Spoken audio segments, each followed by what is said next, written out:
She just took us to McDonald's and said, just sit here and I'll get you some food, and never came back. We had no electricity, no water, all we had was gas. My mom, she abused me a lot.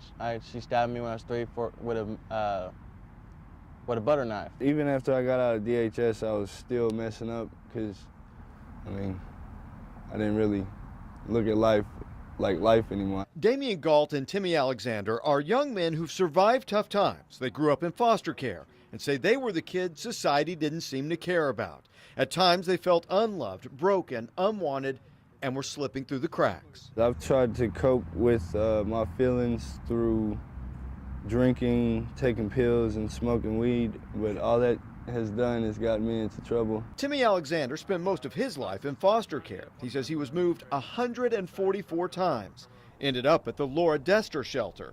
Then, on his 18th birthday, the state of Oklahoma classified him as an adult and turned him out on the street. The whole time I was in there, I wasn't really thinking about me aging out until that night before when they said, "What are you going to do tomorrow?"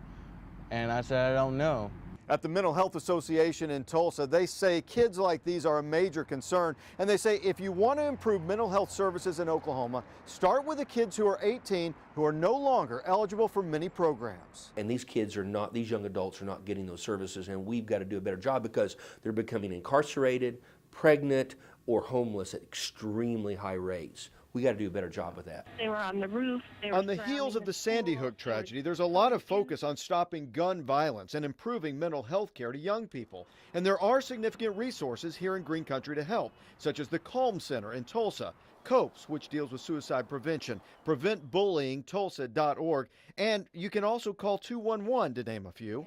Governor Mary Fallin believes that the state can do more, and she wants to add $16 million more for mental health services. She says it'll be a hot topic this legislative session. We're going to be talking about mental health, suicide prevention, prescription drug abuse, and of course just the general health of our citizens in the state. Ask our young adults who've been through the system, and they agree more help is needed. Now these young men say they're on the mend, putting their lives back together. And interestingly enough, one of the fixes they recommend would not cost a dime. What I would like to see the state do when the kids turn 18 after aging out of foster care, set them up with a mentor that's positive. That way they can see the better things in life instead of looking down the bad road.